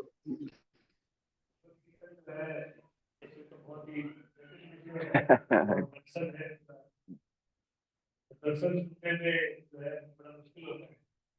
हालांकि इतना सरल तरीके से समझा, बहुत ही गहराई से समझा है वो एक जगह ज्ञान का भंडार है। एक एक श्लोक में इतना ज्ञान है, एक महाराज ने उसका निचोड़ निकालना, टॉपिक है इसका रहस्य, इसका रहस्य क्या है, और 3 अध्याय का जो सारे वो आने दे दिए, इस तरह से दे दिया कि बिल्कुल हम लोग ले पाए। नहीं तो गीता का दर्शन इतने गलत क्यों जाती है। तो इतना सुंदर तरीके से व्याख्या किया। और आगे 2 दिन और महाराज की कथा श्रवण करने को मिलेगा गीता के ऊपर। तो आप सब आए, अभी महाराज का बोल के हरे कृष्णा हरे कृष्णा कृष्णा कृष्णा हरे